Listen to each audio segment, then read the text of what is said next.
Salut partout dans le monde où vous êtes. À la micro, c'est toujours la vôtre, la humble servante Olga Makengo. Derrière la caméra, nous avons Emmanuel Sébastien.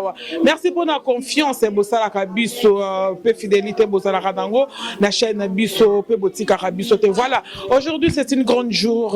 Oyotozo, qui est des bonnes conférences de presse avec la servante de l'Éternel, Maman Viviane Miracle pour son concert de Dianou, Nakamama Tropical. Au peuple de Dieu, Bakozala Béni. Ensemble avec vous, Toktalandenge, conférence de presse et collègues.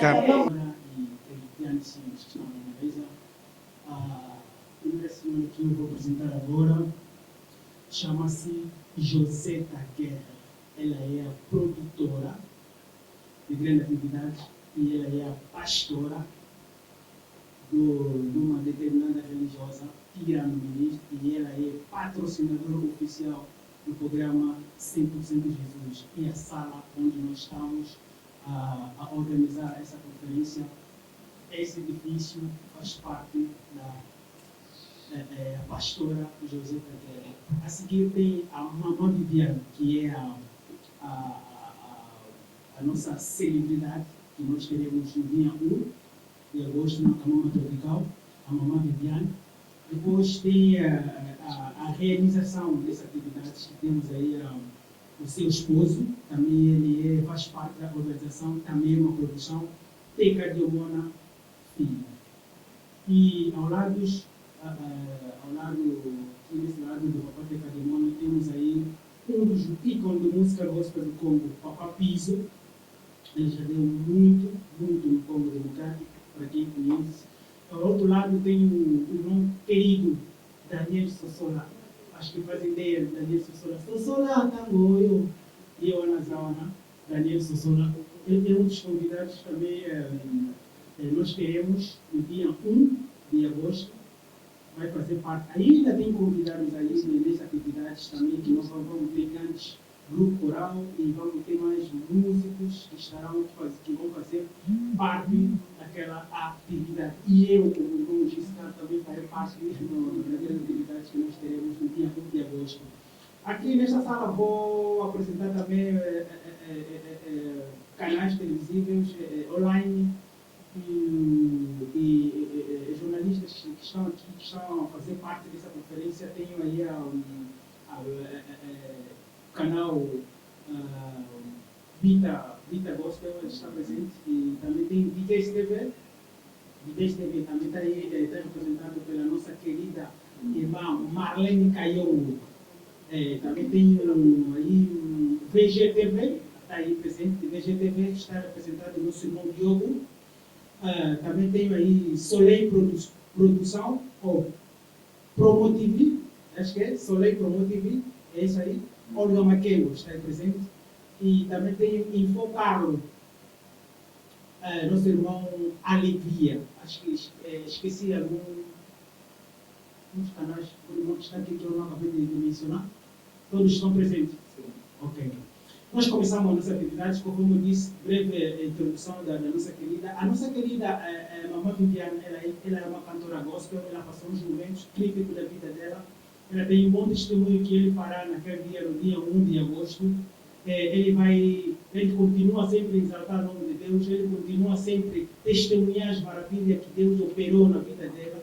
Por isso que até agora ela continua nessa senda de louvor, nessa senda de engrandecer, de testemunhar. Então, naquele dia 1 de agosto, ele estará aí no Camama Tropical para testemunhar mais uma vez a grandeza de Deus. Nesta senda, eu vou começar a nossa conferência. Cada jornalista ou imprensa que estão aqui terá a direito 3 a 4 perguntas. É muito. Depende. É pouco, outros é pouco, outros é pouco. Tá bom, 3 a 4 perguntas. Se querem acrescentar mais, acho que pode acrescentar. E eu vou pedir à mesa que tenha uma lapiseira folha para apontar as perguntas para não esquecer, porque 3 perguntas cada. Acho que se não tem lapiseira, acho que vamos gravar na memória, né, para responder. Então, nós aí estamos, a produtora, a Mamã Joseta Guerra, está aí ao lado, que ele precisa produzir esse concerto, tem uma mamã pastora, tem a mamã Viviana, esse é o terceiro concerto dela. A segunda na Camama Tropical, já dei uma na Camama Tropical, deu ao Palácio de Ferro, voltou de novo a Camama Tropical. Tem aí o seu esposo, Teca de Mona, Simão, papai Simão, também é uma produção, faz parte da produção dessa atividade.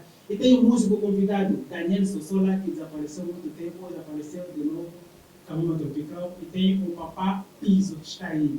Nessa cena eu vou deixar o microfone como é que eu posso dizer? Vitesse TV, a nossa querida Marlene Cayongo, tem 3 a 4 perguntas.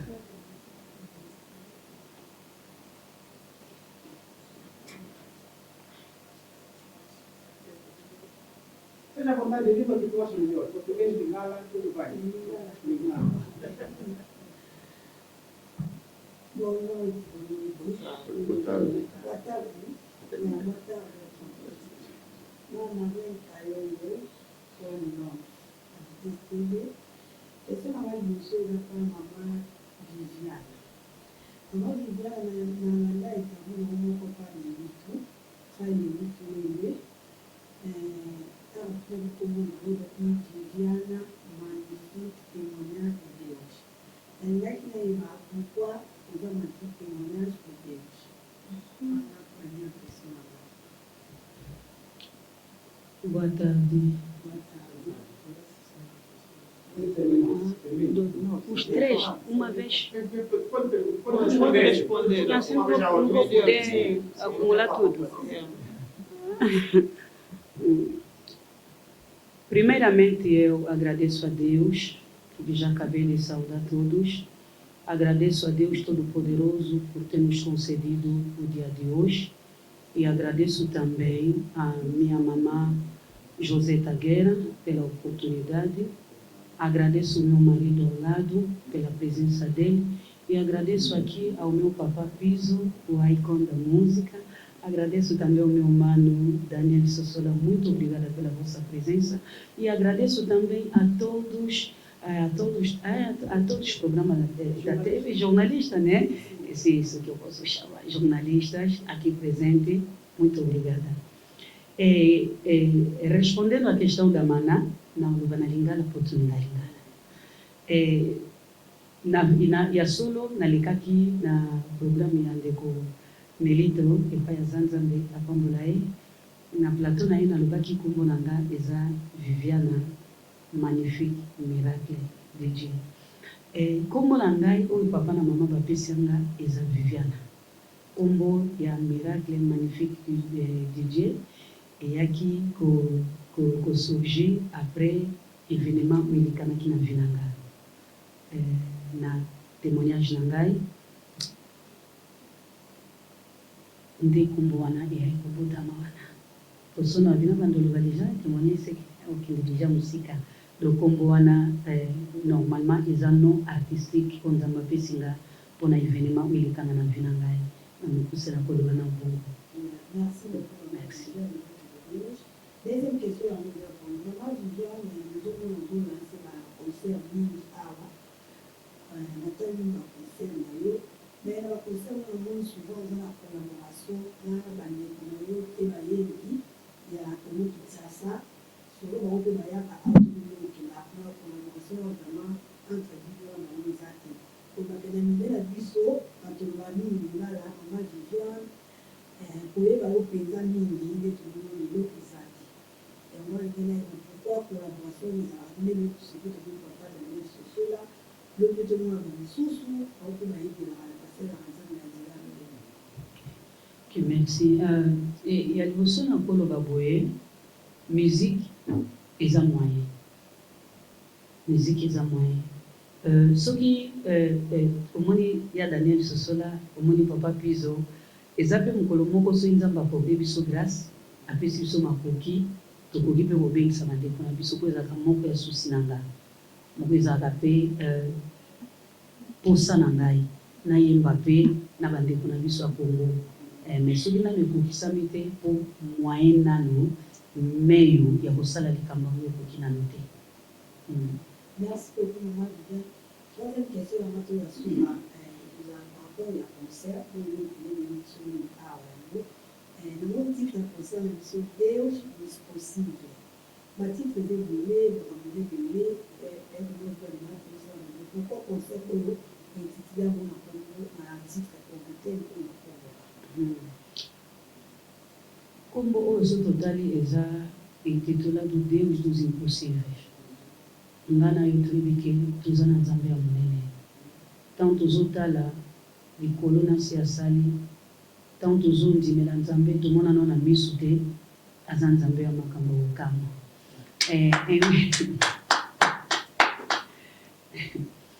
soki datie titre wana ya Deus dos impossíveis eza par rapport ya makambo oyo biso tokutani nango na vie na biso tozalaki na ba hémorragie moko ezalaki impossible bato bakata yango mais lokola ye aza nzambe ona kati ya impossibilité ye aza possible nde yango wana omoni sikoyo to englobe makambo nyonso ya minene asalela biso nde yango tolingi toporte na bana na nzambe ke toza na nzambe moko Deus dos impossible parce que na moment oyo eza na bato mingi bazokanisaka miracle etikalaka na bible miracle elelo esalama su te ok biso toza batémoignage vivante ya koloba ke Jésus Christ aza spécialiste ya kosala bamiracle lo réponse na nga nano mokuse yango wana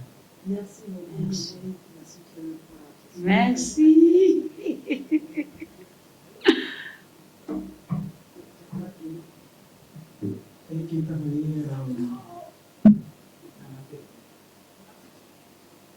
ndenge olobi bakonsele alelo ekoma omona nzembo moko oyo ayembi wana ayembi elingi oloba na ndenge nini oyo ayembi wana ayembi elingi olala lobi ya question Par exemple, il y a même chose.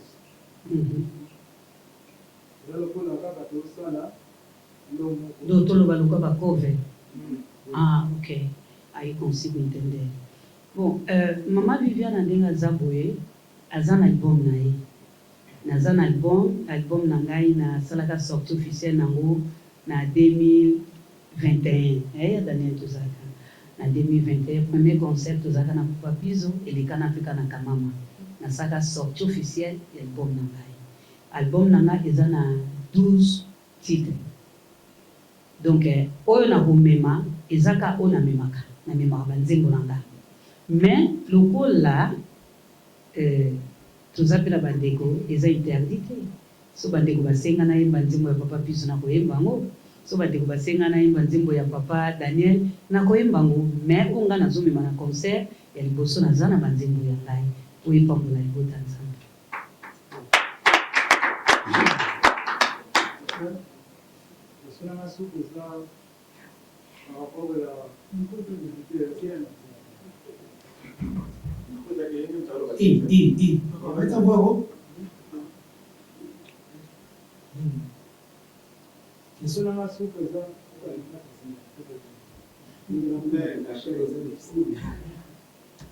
Ok, so.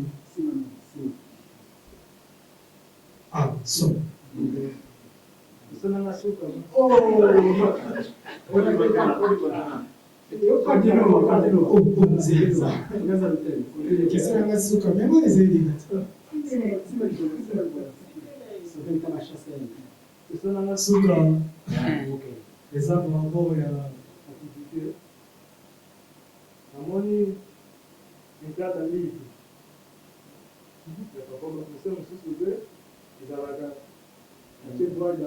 Entre 2 minutes, 5 minutes. Il faut pas tout le monde grade. C'est moi qui dis. Vous avez la force à. En gros, on a vu ça. Ok. Merci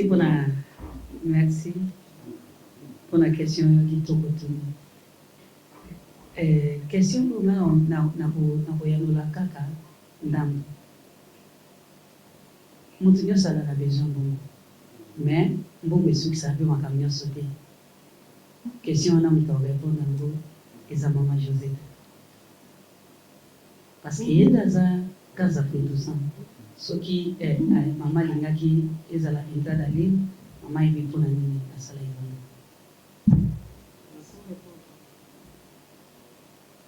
Eu chamo-me Joseta Guerra. Guerra é nome do meu marido. Sou pastora. Meu ministério é Tirano Ministry. A entrada é gratuita porque nós queremos ver muita gente. Que não me diga que todo mundo tem dinheiro hoje. Nem amanhã. Depende.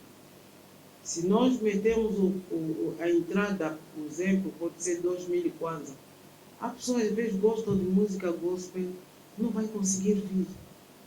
Vai dizer que isso não é para nós, isso é só para aqueles que têm dinheiro.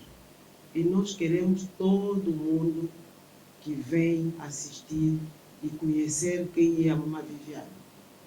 Porque eu já vi aqui, fez... Esse aqui é o segundo ou terceiro concerto que ela fez. Pagaram, mas não acho que era muita gente que fora. Hoje precisamos de muita gente mesmo. A população de Camama pode vir a pé, mas vão entrar. E depois não sabemos o que é que vamos pedir lá.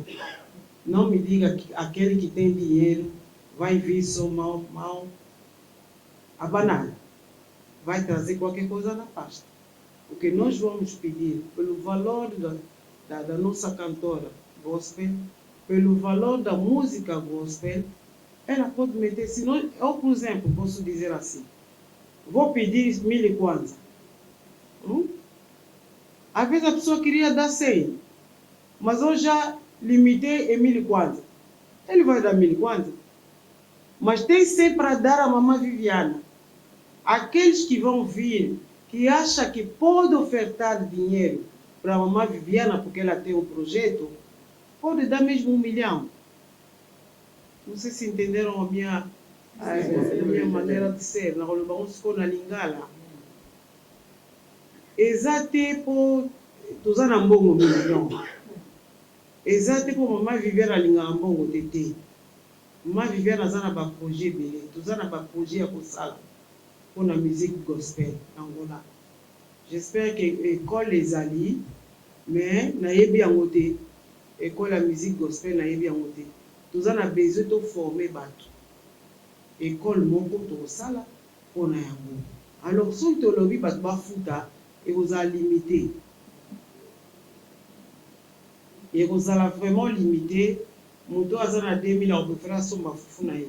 Ka futa ticket. Mais ceux qui n'ont sombi fufu nanga na tondi si libumu na ko kende ko bilela nzambe et puis ko yembela nzembo ya gospel eza message à Christ aza messager ndenga zawana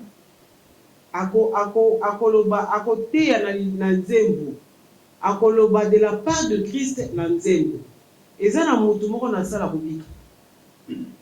Alors yango tolingaki bato ebele baya koloyoka na Mama Viviane po ayeba na pe Angola mopenga na yeba ka lera yaki ya na yebi ete na yoka ete mais lera ye ko sala émission nazaki etike na musique na ye na vandaki wana ngabi mais maman azala ka o azala na Angola na yebi ete na yoka pe musique na ete ozomona eza na sens wana na zwi yango lokola nga na zuelaki yango soki na yoka ki ete na linga na yeba ete mais lokola na yoka ki na yebi déjà.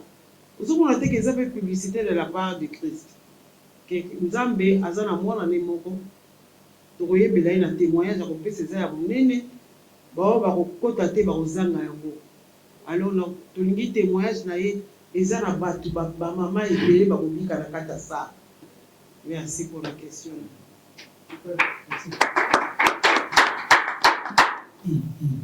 Voilà avec maman sociale. Avec maman sociale, maman, vous avez un tableau de nini na mtoro mwana. Ndio bali hivi, wao ndio un jour tuzuma baba tusaina kwa soya ya kola misigo tuzuma hapa. Tirado ministre, ndio mwana kuzi kesi ndio tukana ana journaliste mon père vient poser question, l'on a vu c'est là. Il y a 3 ou 4 questions. On m'a dit que la dernière session là.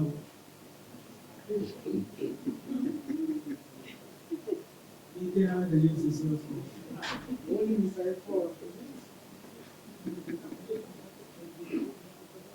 Boa tarde, prezados. Boa tarde.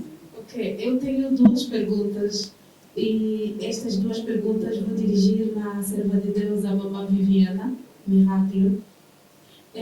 A minha pergunta é o seguinte: qual foi a expectativa para poder realizar este grande concerto? Será que foi por intermédio de uma visão que Deus falou na mamã Viviana, ou então foi apenas uma vontade que a mamã Viviana teve para poder realizar este grande dia?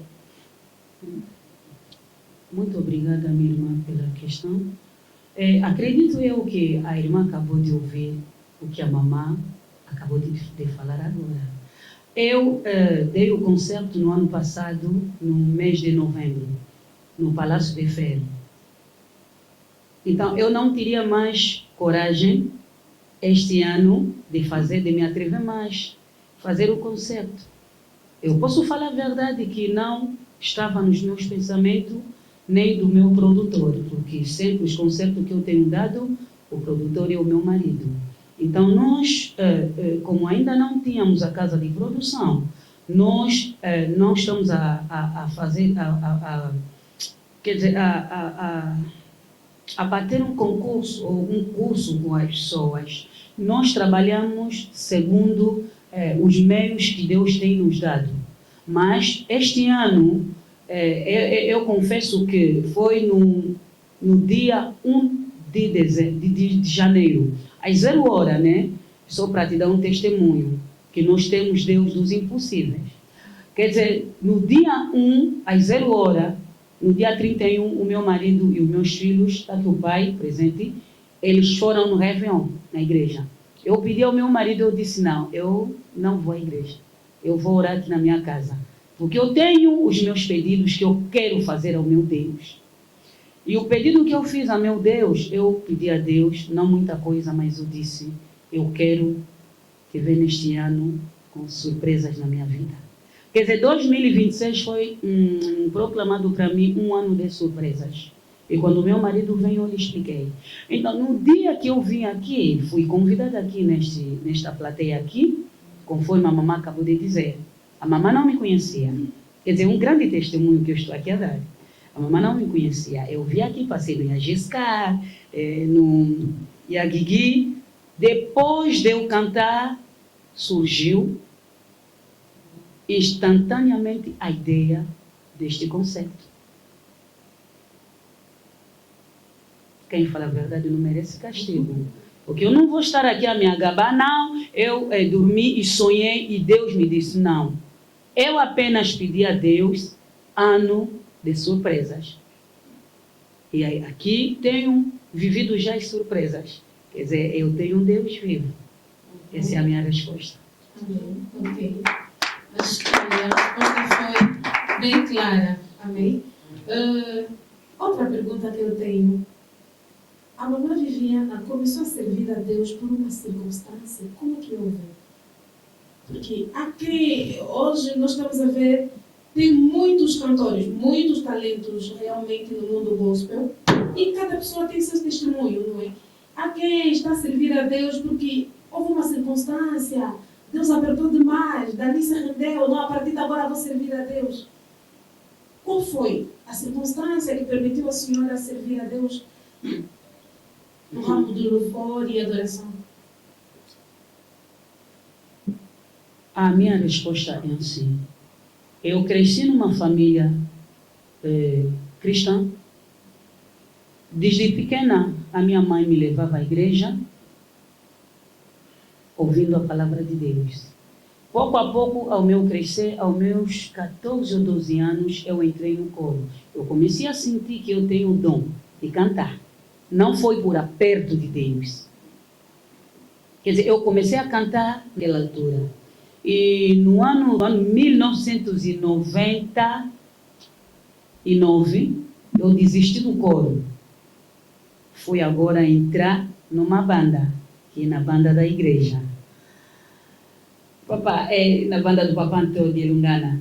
Eu fiquei primeiro na banda da igreja, mas aquela banda não tinha muita vida. Depois eu desviei um bocado, fui na banda do maestro que me ensinou como se pega o micro, Papa de Lungana, que Deus abençoe, Papa Antônio.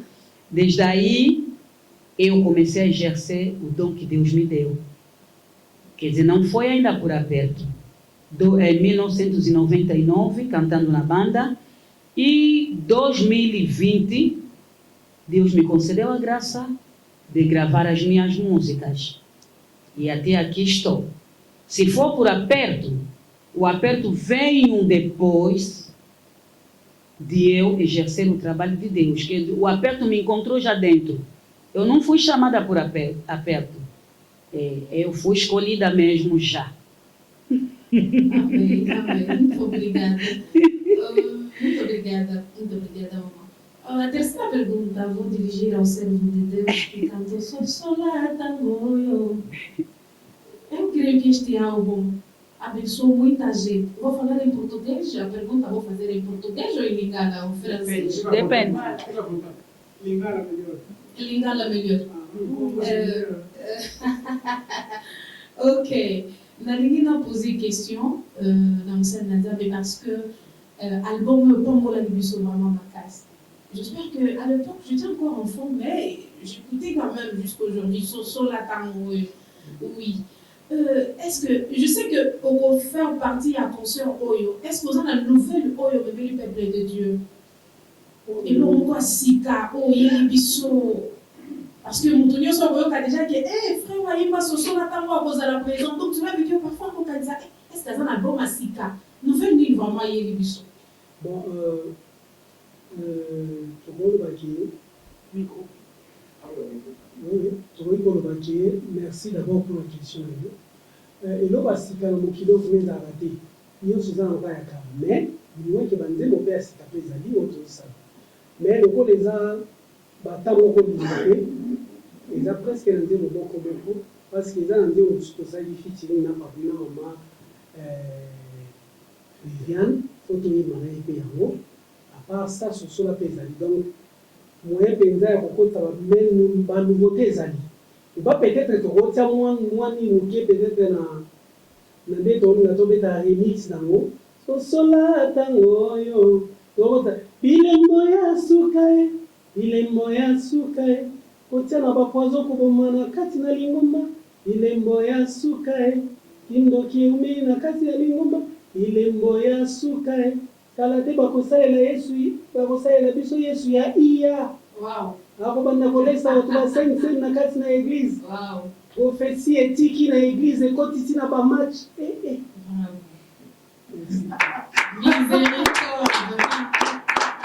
Que le Seigneur nous fasse grâce. Merci beaucoup. Merci. Bon pour moi. Ok. Lucia, Daniel Sosola, que Dieu te bénisse. N'ayez pensé bon bouquet. Si vous l'avez vu, c'est Daniel. Dès vous s'épelez. Si la vérité au français, nous avons un article. Moi, je vais travailler bio. Ok. Ça va, je vais continuer cette. Tem agora chamada também a televisão Soleil Pro, certo? E agora não viu? Na bolsa, Soleil Promo TV. Esse mamina na mamãe da jornalista que toco, Olga Makengo, vai no vídeo como um pulo. Aí uma coisa na pessoa tem Makengo. Tem Makengo.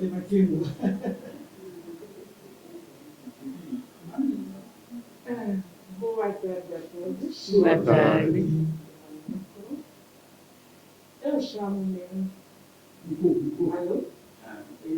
Eu chamo-me a Dama do Ouro, Olga Maquilo. Em francês, la Dame d'Or, Olga Maquilo. Voilà.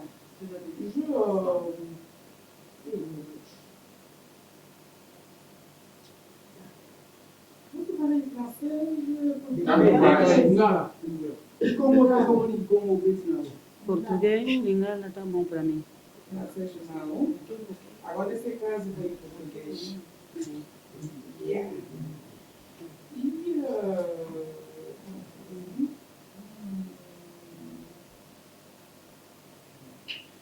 E a mamãe Viviana Milagre, é o nome, Miracle em francês.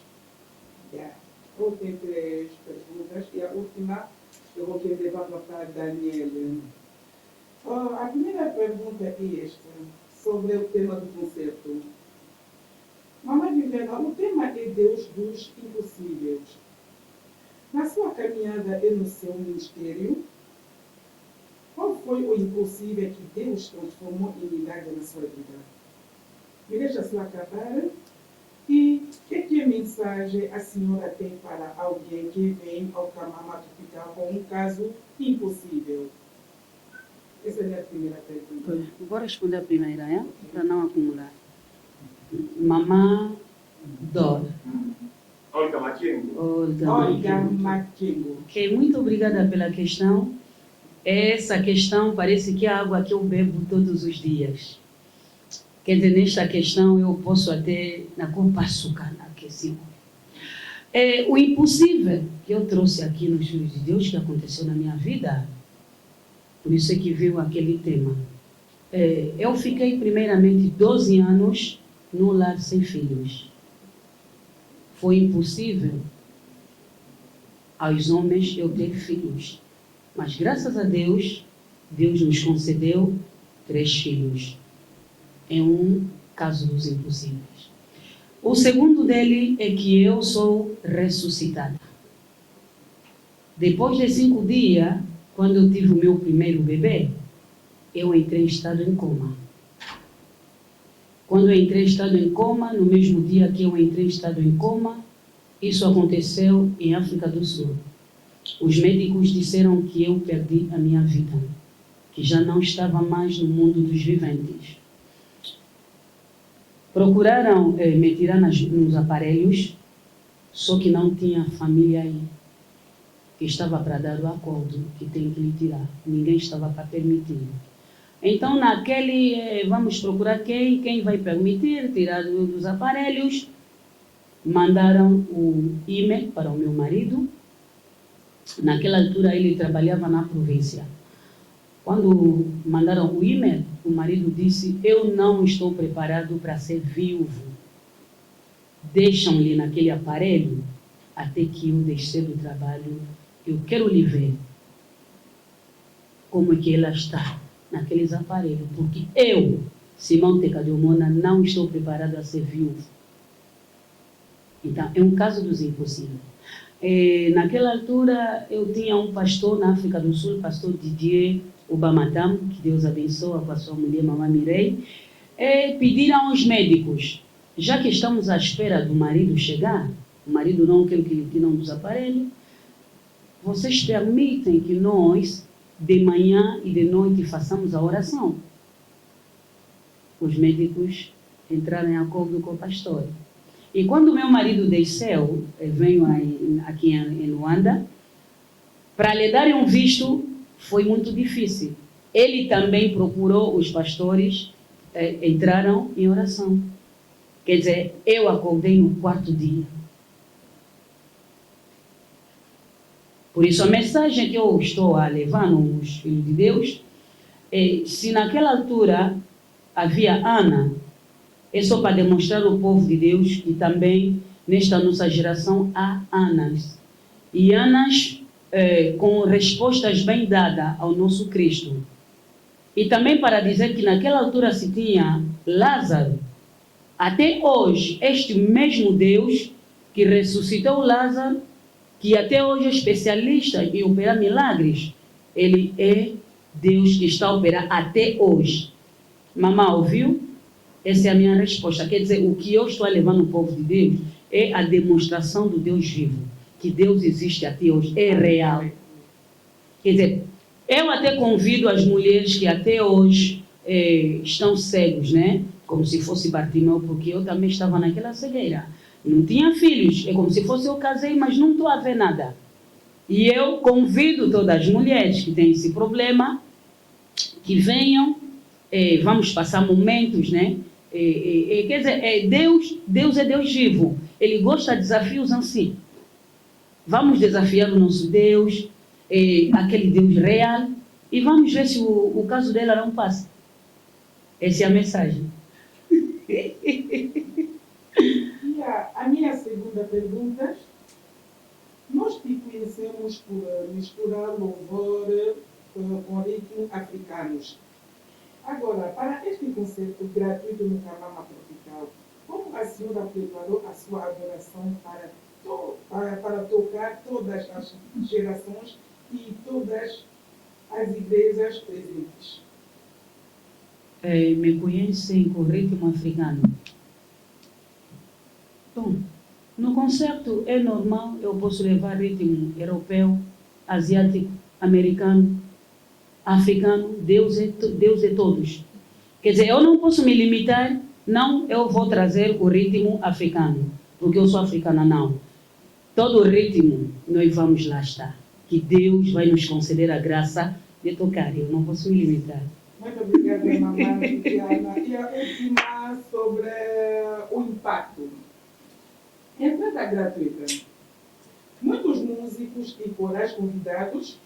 Qual é o objetivo deste concerto com a Tirano Ministry e a Casa Teca Yomona e Filhos? O que a senhora quer que as pessoas levem para casa depois do dia 1 de agosto? Os convidados? A questão foi sobre os convidados? Minha pergunta é esta. Qual é o objetivo deste concerto com a Tirano Ministry e a Casa Teca Yomona e Filhos? O que a senhora quer que as pessoas levem para casa depois do dia 1? É isso que eu acabei de falar, a questão é simples. Eu posso responder assim. Nós estamos lá por Cristo. Nós convidamos por Cristo. E nós vamos viver momento com Cristo. É isso que eu acabei de dizer. Cada um, quando vai na casa dele, ele vai levar o milagre dele, vai levar aquilo que Cristo, quer dizer, preparou para ele. É como se fosse nós estamos aí com nossos pratos. Cada um vai ser servido. Olá, je sais pas, ça fait longtemps, depois de beter a biso, sosola tango, yo, sosola pe tango, mais suite nango pe, après que sosola pe vite. Agora, mangambu na yo, nzambe inspiraka, oli susu te, ou bien inspiration nzambe apesa okaka yango wana. Lokolo yo kike sikoyo, mama, vivendo miracle, azobetisa bomo nango lakisa na kilutembela. Nayela nango remix, pour inspiration eza sute na betisa bomo na remix. Inspiration mais du moins que réalité oyo tozopase mikolo batango oyo nde emisala mpasi parce que actuellement baproducteur baza te ozomona baproducteur omoni ntango akala ezalaka ndenge osali eloko obikeno nde nasali boye naomema ngo na maison te bayoka après baproduire mais lelo eza su te lelo ekomi vraiment ke donc mutu to asimaka to aproduire loba nayebi te mais ezaka mpasi me bamission tozoka baobima lelo mini ekomi aye focus waka moto akoti studio ye moko atie bamoye na ye enregistre asali nde kako osala e après yango après sosola banzembo ezali mo ebele tosalaki deuxième album mpe na 2008 e parmi yango ezali na nzembo moko oyo bato ebele mpe bazwa yango balola mpe na ndenge na bango mpe basala mpe nzembo neti nazala nzambe oyo aleki banzambe nyonso ozomona deuxième omo boye nasali yo mana 2003 ti ekobima album oyo ebima na 2008 bon après ni bazwi batie bayikwe bakotila nde na bango bo gloire à Dieu kaka na ministre mais du moins ke oyo tozotala kaka soki nzambe apesi inspiration mosusu ebima banzembo eza yango ebele mais mpona mama na biso Viviane vraiment oyo nakobenga ye donc aza ndeko mpenza oyo nzambe apesi nga na papa Pizo bazali naza ma entouré de na bandeko na ngai papa plus azali notre papa oyo baza ntango bazoyemba ase epi biso bana mike na banzembo na bango esimba biso esunga etonga biso makasi papa aza wana soki amoni likambo daniel yaka yo eloko nini osali boye tosalaka boye te conseil viviane mpe aza ser moko tellement azoyembela nzambe mpe bien tokuta yaya daniel nakina mpe na ndako na ye tosolaka mwa question kotuna nga mpe na répondre mwa boye mwa technique vocal nakotie mwa boye donc po à part yango naza mpe professeur mpe ya musique donc tosunganaka na ndenge eza bongo donc toencadraka naka na baprière mpe na makambo ebele donc yango wana eza ndeko vraimen nzambe apesinga akokotikanga te lokola projet alaki aintéressé mpe nga mpe yango tozosala mosala yango toujours. Merci beaucoup.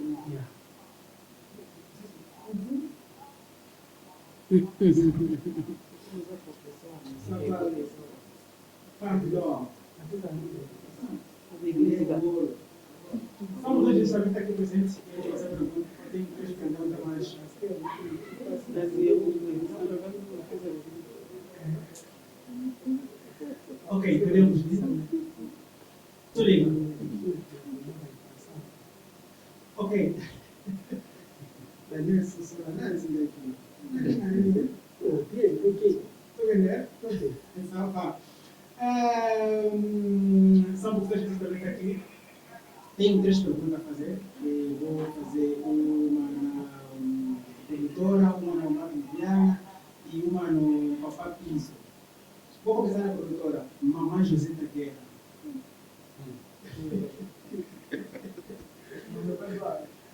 Nós aqui no programa Sempre Jesus já passou vários músicos que a Mamãe Joseta Guerra presenciou, estava presente. E o que a Mamãe Joseta Guerra viu, notou, chamou a atenção, tocou a alma para organizar essa atividade?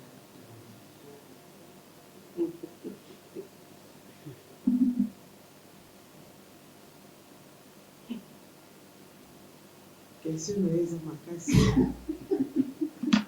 Mais je vais essayer de répondre. Oui, studio est à 100% Jésus. C'est un studio moko ebotami na église évangélique Tirano. C'est un projet moko koloba na Nzambe. Moto akoyawa akosala na ye programme me Nzambe yo nde moto akolakisa ye soki aza vrai.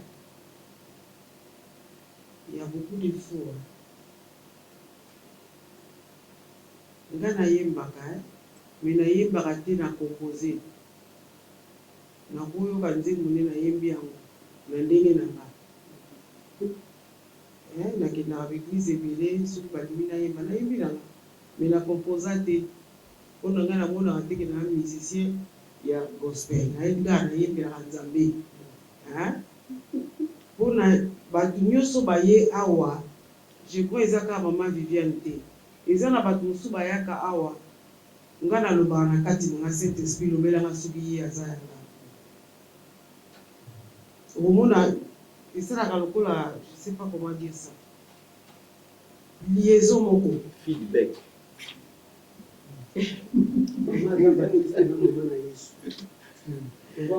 bayembi na bango ebele baye na bango awa ebele basali bémission awa ebele na santaka soki na sentir nga mpona nga nayebi ke eza Saint Esprit mpona lobaka nyonso akoya afa kutana na molimo mosantu mosala kosala soki eza mpenza ya Nzambe tokotambola ensemble soki eza ya Nzambe te nayebisaka bino je crois na corrigeaka bino mibale toutefois boyelinga moto pourquoi parce que j'ai pas senti quelque chose na linga na senti na Jésus molimo mosantu azalaka na modele na ye atambolaka na bato ndenge ye ayembi navandaki na coin nayebi ye te mais na sentir ke ngalbi toza na chantre monene ya gospel na Angola eloko ya liboso nalobaki yango wana chantre ya monene toza ne ya gospel na Angola mais amonanaka te aza efface parce que nga nalobaki na ndenge na ngai mpo namona ye te nayebi ye te ayekoyebele awa. Mais pourquoi boye? Azaki na maman musu maman sans lelo ayete. Ngabi mais ndiki mutu ayembaka boye toyebi ete. Toujours waka ba musique ya Congo, mais na Angola toza na mutu. Na lobe pe na modèle wana. Ezate na contre ba Congolais non. Ngautu musique na mona lingango mingi. Siko mutu a interpréter musique ya lingala na portugais pesa anakanda. Yemba ndenge eza na lingala. Obalola ngo na portugais te. Na toso asiko na mamanga. Azui ba banzembo na yemoko mayebani te. Maman alobi misiko to kosala ni. Ndobi te il faut te lancer. Nalobi ka ndeni tije. Il faut tout yoka ina no bien. Il faut tout ça moi concert moko. C'est quoi de to kosoana ito yeba. Et pas ni to kosalela yango. Nga problème na nga yeba na nana. Nakenda ba place ebele nana mona ete. Nakenda ba conférence ebele ya makambo nzambe. Anamona ka ite ngabi mais finalement moi so abomba mela wapi. Problème eza nini? Et le petit a une personnalité, sa manière d'être. Aza, je ne sais pas comment dire ça. Aza modèle mususu. À la kisi kaza maman, à la kisi kaza responsable, modèle naye, na koyemba, en tout cas il touche kinga. Ezaka rapona. C'était pas au makambebele. Ba mususu na sepela na bango pe, ba yemba na bango bien. Mais il touche kinga tineti yaye. Et pourtant, on ne sait pas si on a un cadeau. Mais il y a eu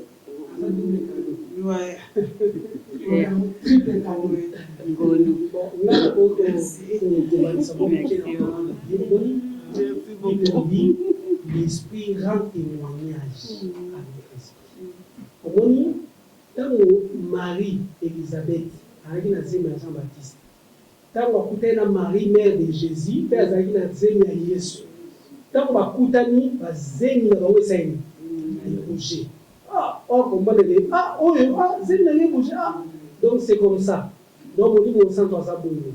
Donc hier, azana onza mapesi, hier pas azana onza mapesi. So tant qu'on va coûter, tant connexion wana et ça la bonne. Mais il est sur comment puis fait. Tant que ça vous a bon. Tu parles de ça. Eh, ya ba tant sur moi Ok. Toujours dans la femme, vous savez, uma pergunta sempre para a mamãe pastora. Uma pergunta que São José, essa pergunta, se aquela mamãe disse que é uma pergunta muito. E essa aqui, mamãe pastora José Taquera. Será que a pastora José ficou a produtora oficial da mamãe Viviane ou é só para extra atividade? pesa mwana maboko ya Nzambe. Amen. Nzambe ntakotambusa biso. Tosala mwana mosuni c'est pas bon. Amen. Ndenge tozosala ozala concert prière ezali Nzambe atia maboko na ye, Nzambe atinda bana na ye, o ba maladi babika, o ba liba yo kaka témoignage, ba musuka ya kana oka pona témoignage. Musuka ko ya de ka kwa yo ka musique. Mais Nzambe akutani sina likambo ezalaki na mama. Donc tota o egole kasi. To pesa na maboko ya Nzambe. Sawa. Para terminar, uma pergunta para o Papa Piso. Papa Piso, não vou negar. Ningana era o treino mjumbe o kumani na roho. Papa Piso, namona wayo médico wa conseil ya mama Viviane. Médico ozala kataka. C'est que ya mwana o ndo ba biso o za makeno wa beta ke papa ce sont la bozo diembela mingi. Bozo diembela. O balwa angole ko koma cimetière ya musicien. Papa Piso ko métier na sosi. Mwana wako yena yo bana mola olali na yo tiki no ko fongozi o tiki no nyonso o bali wako diembela ya mama Viviane. Merci. Tangu mama Makengo, nalingaki na répondre mais natikaki nanu Daniela à répondre parce que moi émission biso eza chrétienne. Si, eza chrétien. Donc biso bana Nzambe tozala na lolenge na biso kotambola. Ah, je n'ai pas aimé, hein, quand on dit, oh là là, hein? Donc, ça cherche les malais. Ok, beaucoup de nangai na maman Viviana, dès maman pasteur à l'obi. Nazana jeune fille nangai, aînée nangai, Aza couturière, Ayemba Rapé, très bien, Aza en Allemagne. Alors, maman Viviana, elle dit pas la vie sur la dame. N'est qu'à maman l'obi, hein. De maman Nzambe par hasard, elle a raté. Aïe, on a mon maman Viviana pour la première fois, wana. Aïe, comme collaborer dans moi, après, maman Viviana, elle a dit, elle a dit, on a dit, elle a dit, papa, Ayemba Ka, na mobali na ye. Ayemba Ka, na lingi yo encadré biso pona. Oui, alors, comment vous connaissez Daniel Alobi, ndako ya papa Teka, tout ce que ça m'a formation par maman, pour accompagner dans le studio, pour essayer d'atelier et Tilelo, d'ailleurs, tout ça me ici comme moko. Donc Viviana, moi nananga, donc maman on dit mais les athées. Pour la question du ballet, tout travail dans le Congo, grâce de Dieu, là-bas. Falaisie du Charles Mumbaya, Papa Mente, et Lélo, pour l'information à Bino, les a dit à Ondu, des Mkolonabala, Mkolotobala, le Sala, Lélo Tozo Sala, 37 ans de mariage. Oh là là! À Zambi, maman l'a dit, à Zambi, Vianaye, Biona Mère Namango, Lélo Tozo 37 ans de mariage. Papa, tant que tu es dans Mola, tu es dans le cimetière. Mais tu es venu à Miké, tu maman, ma fille, awa. Tant que Daniel va Zemba, tant que Zemba, tant que Zemba, Daniel a Zamora Mouké. Tant que Daniel a Zemba, maman ma fille, Zamora Mouké. Donc vous comprenez que Papa Piso, là on a déjà 66 ans à l'époque. 66 ans d'âge. Papa, na lo baka na kotika koyemba na cercueil. Ti les autres travailler, ti les autres yemba Daniel tokenele mimi disasa, tozo continuer na obra de Deus. Depuis papa Daniel a dit problème tozanango. Ya maman milagre faut tonda nzambe pour la maman pastora. Donc ceux qui aux huit producteurs faut beaucoup de ça. Donc tout ça là autoproduction. Papa, ma valise, ma mal, il y a un zéro et tout le monde et comme il m'a dit ça et belé kadadia nzamba pesaka. Donc tout ça wana ce que maman vivait à côté de la biso et dans na palace de fête aux alaki wana. Donc net vient à quel côté mais que la mwana nanga ezaka kati kwa pesa convite pour le royaume. Donc a pesa convite a pesa te na ko kele adorer nzambe nanga pour to kele adorer. Il y a donc net le premier tout ko kende to ça programme to ko adorer nzambe et le mona maman Viviana. Papa to ça toujours. To sandola Yesu. To kumisa Yesu. Une fois ça.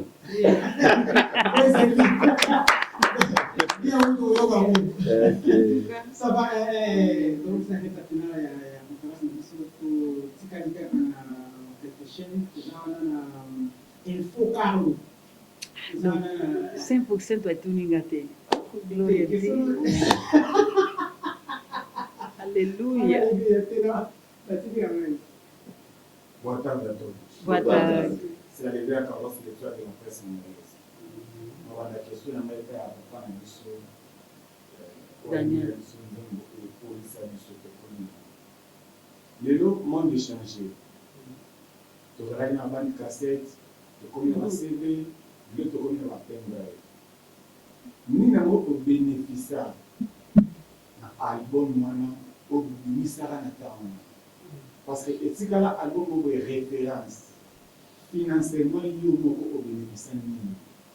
À part ça, dans le repas, financièrement, album, il y a un bénéfice. Bon, nakoloba eza eza facilité na moloba. Pourquoi? Parce que makambo ezalaki mo ebele tozoyeda lota tozoakonte kaka mo moke poni parce que na libandeli oyebani nanu te bayebi yo te eloko moko te bayoki yo mpe te. Donc oza pressé mpenza te mpo obénéficie quelque chose.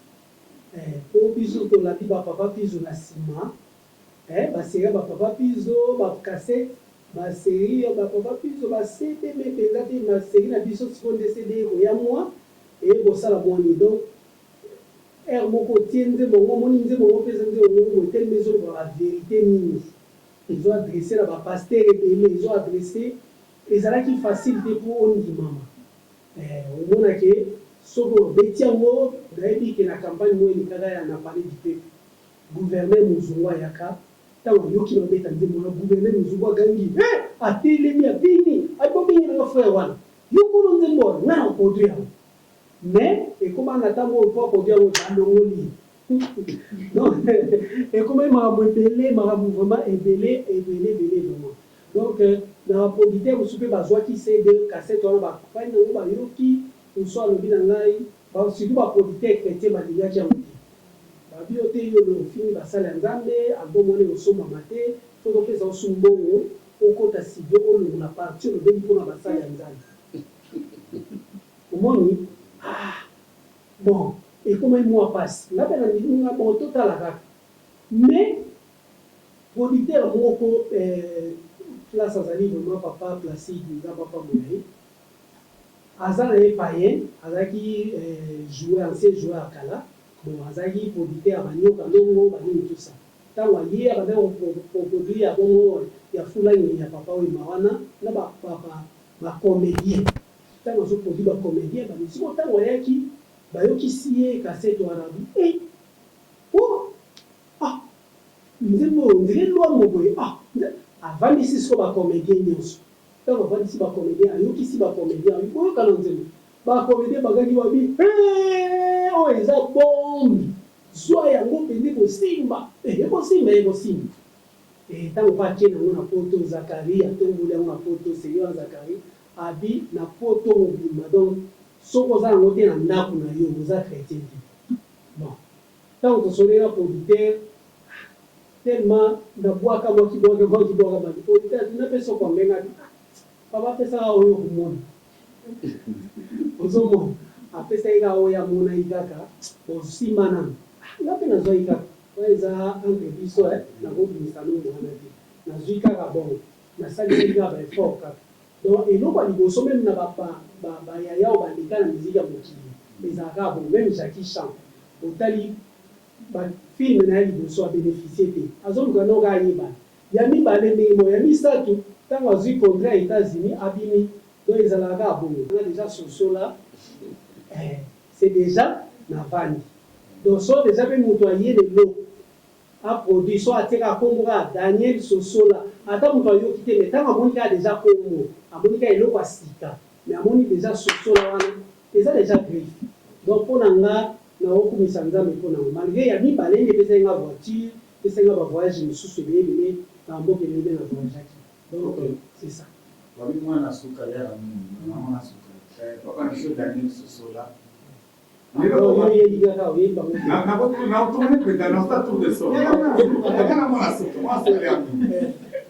papa na biso lelo baréalité oyo oyembaka na nzembo wana lelo ndenge oyembelaka na époque wana na oyo toovivre lelo omoni message na yo eréduisi mwa ndambo to ebakisi lisusu oyo toovivre lelo mpe bon nakolobake eza profession epesamaka epuis ezokokisama donc ezokokisama ezokende na kosala mpe ezobima susu kutu ya ebele lisusu donc na makambo mosusu kutu oyo nayembaka esalamaka te ndenge eloko ekomi osalama donc ekomi mwa mpasi tozotaela kaka nzambe swa eza te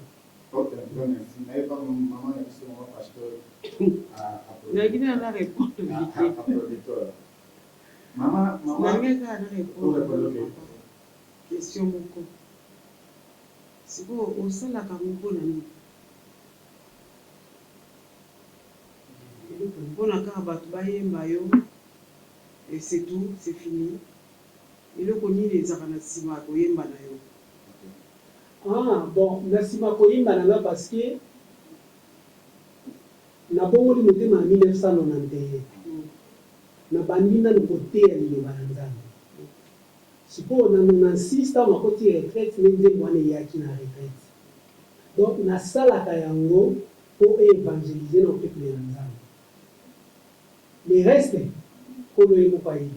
Parce que naluka na makasi na ngai ya nzoto mpo nazwa mpo nasala boye na producteur kutu tobebana mpo ani mpona koluka kaka baraison na nga.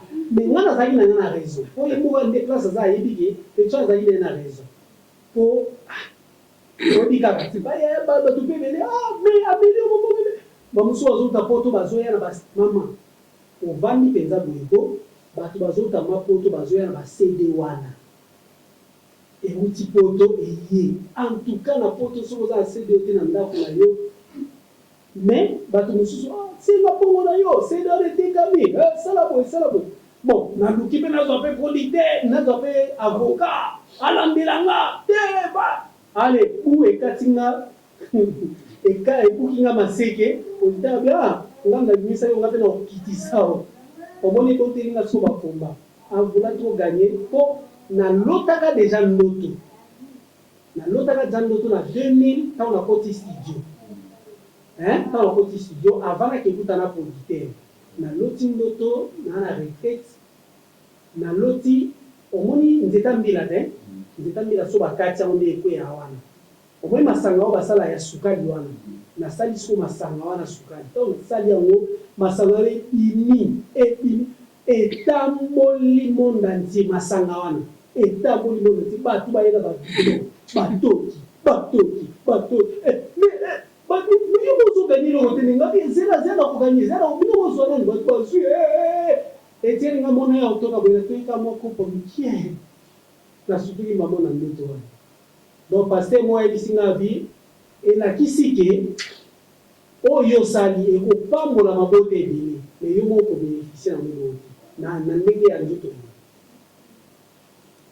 bon elo na bénéficie eza kaka ke na palmarès déjà nasikotiama déjà kombo déjà donc c'est ça so exactement masiko tosali mpona oboya yango fo moto mosusu aya omoni producteur ya mibale navandaka kaka boye nazoraisonne ekomela nga baproblème na producteur afundai nga mpe baproducteur nyonso ya paris bakangela nga brek narata kutu bapoto banini bapetelanga banini epene okoki epoto te kaka mpona makambo wana lobi yo nakoimine opende kozonga ntina suka mais eza na mama moko na londres abi fo oyeba nzima mosusu bakenda wapi mama wana akodiraki album ya héritage ya Thomas Lokofi abi abengi mwana ye na kini abi lukile ngo frère wana wa ipenzi masusola wana non ngana ko est ce que za ngi musuti moni a partir na ye ndeta uye ko wana ya na bana kana ndako frère bazo mko bon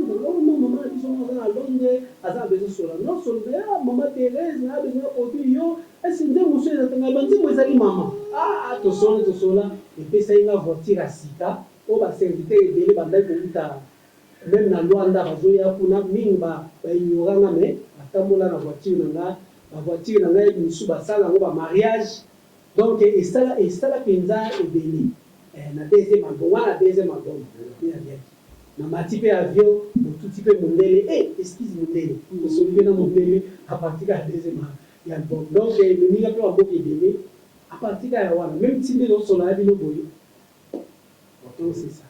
Maman producteur.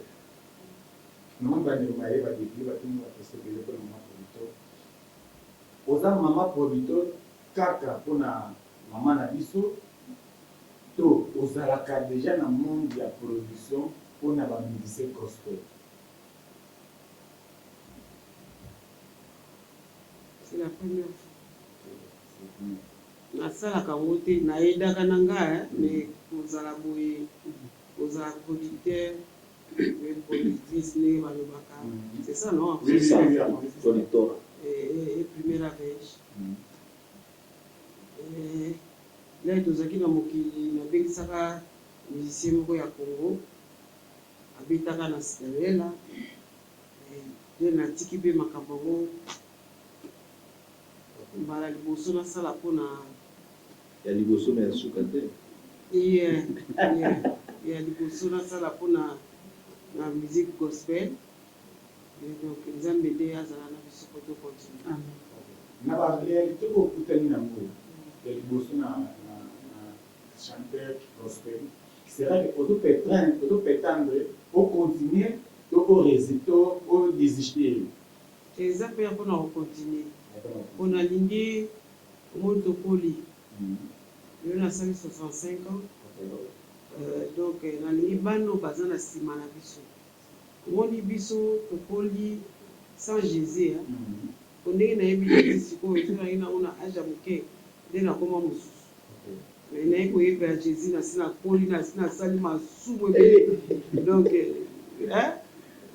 appel na ye nde ekomi moye ozonga susima eza te nakopréféré bana na biso yango nalobaki na ide ya ekole nzoka toza na bato minene yango nayebi mpe bango kaka lelo donc ekole wana ezala na ampleur mosusu bango deja bazali okoluka so baprofesseur mosika te po bango bazali bakoboya te so baboyi na kokanga bango donc ozala na bango tozala na jour na biso tokokutana po toorganize eloko nini ezangi tobakisa eloko nini tokotiani tosali mpe publicité na biso ekole ebandi wana nde tokocontinue ndenge ya bien mais il faut toforme bana wana ya biso à travers mama Viviane nayebi bango donc tozala ndenge tozaleli awa osi tobakisi bamosusu bakoya ebele makambo ebele ndenge tozawa tolinga toorganize yango très bien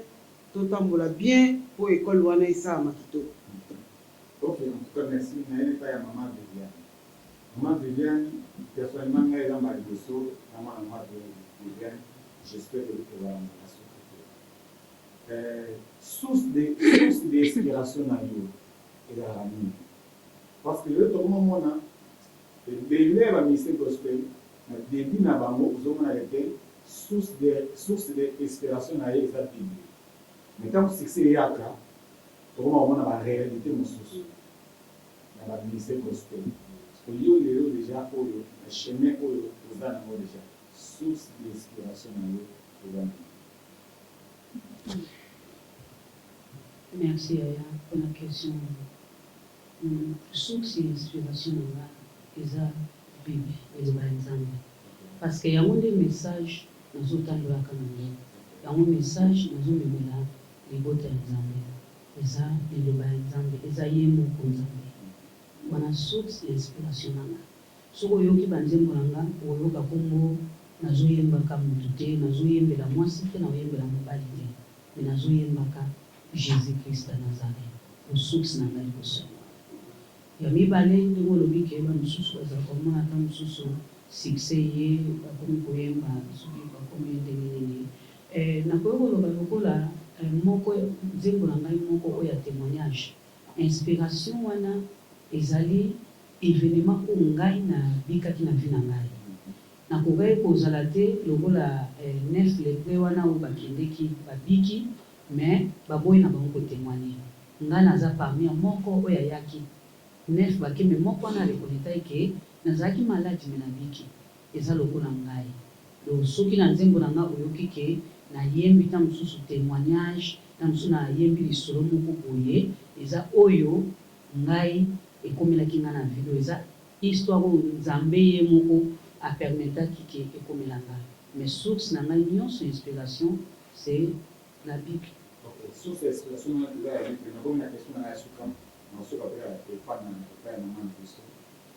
Lelo oyo même ata na ministère pasteur ou azoya to évangéliste ou azoya ala na idole na ye. Ayebi de mini na te ya boye idole na mela pasteur intel pasteur comme so abimani liboso na ye. Lelo mama Viviane na musique gospel idole na ye ba kana. Bon, naza na idole te. Naza mama Viviane. Naza na idole te. Ngai naza mama Viviane. Na ye lokola mama Viviane. mais elongolo mpe te kaye mosusu kolanda chemin fere mpe musicien oyo ntango nazalaki avant nazala mama viviane na bano sepelaka na ye si bazali na bamusiki na ye ebandaki kopesanga mpe courage un jour nga mpe nasala plus ke ye bazali na bango wana ezanga te nde olobi idol ntango nga nazalaki koyemba ntango nazoyekola koyemba na bandaki kosepela mingi koyemba nzembo ya mama Laure Mbongo nazalaki kosepela mingi koyemba nzembo ya mama Marie Sambo bandeko na biso mibale wana soki totali na bamusicien ya Angola awa nazalaki kosepela mingi koyemba nzembo ya Elma Sophia bango nde bandeko na banda osepela koyemba banzembo na bango ndenge olobi ke lelo eza mbala liboso moni ke ngolu ebetelinga porte parce que nga nazopesa mpe nzambe merci lokola oshite déjà okomi na question ya suka nayebi te osilisi question na yo nga nalingi sikoyo naloba boye napesi nzambe merci mingi mpona nyonso oyo ezosalamela nga na vie ngai na kana napesi nzambe merci baoyo bayeba ye nga mpe te lelo na nzela kaka ya mosala oyo nzambe apesi nga babandi mpe koyeba ngai ndenge bandeko bolobi awa batv ebele boye awa eza facile te kozala liboso ya bakamera ebele boye napesi nzambe merci mpona yango ya jusqu'à osanga sina yango lobelo moko ezangi Non, c'est ici, papa, t'es qu'à devoir não, você já as coisas já cabeça já vamos falar agora já vai piso mama lá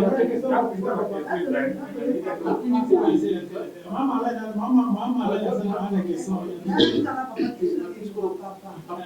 papa se mas acaba por mamá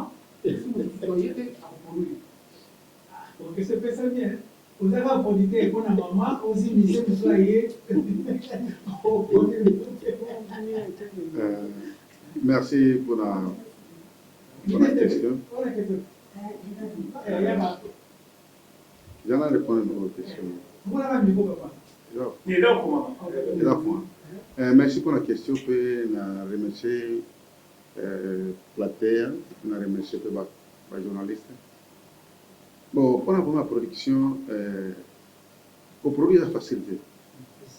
Parce que musique, même ministère, c'est une possibilité.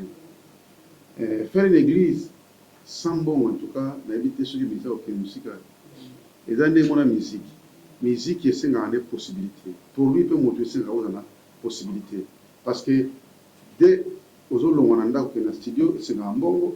Ba accompagner studio singa ambongo et puis ba répétition singa ambongo pour louer salle singa ambongo donc ba instrument pour singa ambongo et puis tant que convidar ba mission sous ba quand même ba wana ba on a poste na monter mais faut ça transport ay accompagner pe de ko na bango ya on moni que production za tena pour maman te ndeni nzamba zo produire biso ce qui m'a copié mon to pour ba tous parce qu'il y a un monde qui a besoin de plus. Oui, papa. Question de la maison, tout le monde vraiment question. Papa, si les deux maman adoptent les malais de la famille, pour adopter les pour le succès. Tout le monde avait dans la main passe, les balais loués, partout maman a la confiance des postes de papa. Donc, la conserve, tout le monde papa. Et lorsque nous avons des miracles, ça c'est un miracle. Dans le moment où on a un avion, on a le lien de éviter la kawana. Après, nous avons maman, tout le monde a pu passer par ce que nous avons. Et comme le moment où on a succès, ma casse, après, on a soutenu maman aïe. Comme au babé, on peut avoir dans des cabesses. Ouais, tout le monde a un mot. Moi, je bien les gens qui sont pour accompagner, les autres pour aider, les autres pour produire. Mais l'homme est comme un bon moment, comme le voyez, banana, on peut au-delà, on peut perdre l'équipe par rapport à moi. Allez.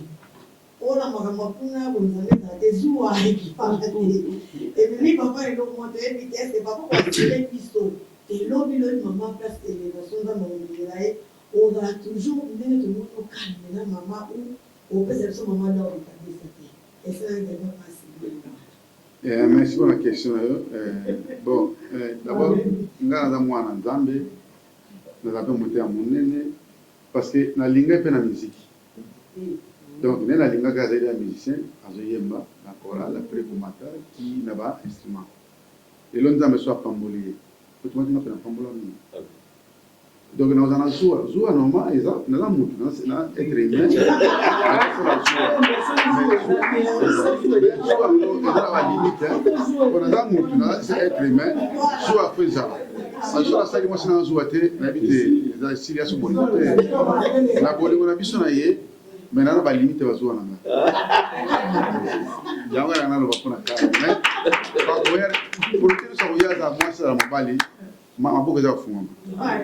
Amatavion qui est l'école, nous avons pas sur question à mon parce que tant que nous avons chéri, souci des agriculteurs, à un banc public.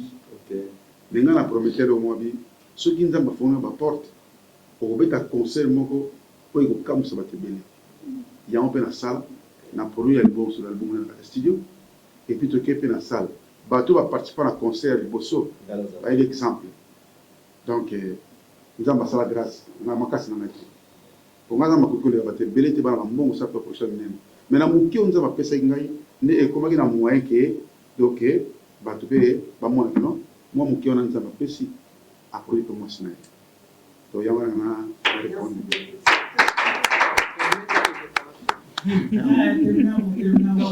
Permettre un peu maman qui est partout, invitation des alliés, maman Koki. Oui, na permettre partout maman qui. Na chika leo. Ndio msala nta. Et ça la mara déjà, akenda déjà papa ça. Ok, les meetings là c'est msala nzambe, ndio msala nzambe. Ok, ndio msala nzambe. Ndio msala nzambe. Tout dépend des possibilités. Ceux qui nous ont souligné qu'il y a possibilité mon baki non mal. Oui. C'est le gars qui est né mon papa voilà vous pensez que maman qui est lié mon ça dans le sens voilà maman qui est lié mon père te a ok ndio kwa msala nzambe. Il a pas paramètre.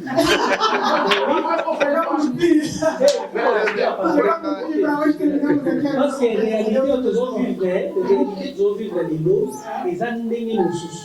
Et musique yana ezana omoni musique ezana musique a te tokoloba nini célébrité ezana ndenge nango omona moto mosusu ata azali musicien te azala motei kaka mais le fait kateyaka bien mwasi ateyaka bien mobali ateyaka na ye te mais mwasi ka ateyaka bien célébrité wana ekomema ye baplace moko boye so azwi contrôle ya mobali te aope okende. Maman, je vais dire pour le pasteur, il sert à péter comme oraison pour les préparer. Merci beaucoup pour la présence de l'Union. Et là, on a tout eu Baba Tebeli. Là, on a vendu dans Rwanda. Autant pour lui, Bambo Kebeli, on a comme ambassadeur. Donc, Angola, vraiment, tant Pinza, il y a une comme tel. Na bandi en Osika. Na komoyeba bino nyonso ezaka à travers Jésus-Christ a permettre nde nayeba bino ezaka mpona lelo te ekokontinue soki toza na programme tobanobenga bino mpona koyana esika oluka kosi oyebi porte eza ya kofungwama mpona moto nyonso eloko nasepeli nayebi basala nzambe ya minene. Je crois que bon savoir là. Mais tu peux kobima bote c'est maman yemba tanze bomoko. Ngana yebi moko, papa yebi moko, yebo maestro. Ayimbi pe moko poto ça programme na biso. Comme beaucoup ko filmer comme beaucoup tika ça dépend la vie. Mais na ndaki to kana no mo ba voix ya mike. Poto yeba. Au ndinga zala o chap déjà ba point lelo. Amen. Amen. Nzambe akotisi distraction pe aveuglement na bandimi na nkolo makambo ya mabe etoni na kati na bandimi na Yesu bandeko songi motema mabe kofingana mpe kotongana na lingomba okosuka wapi sosola ntango oyo sosola ntango tozali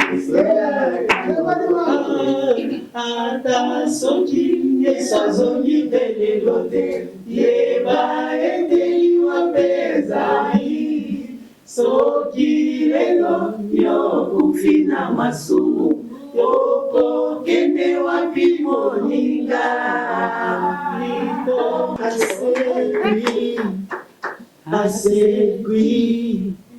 asekwi masi aza na bomo tuyimba asekwi yesu asekwi masi aza na bomo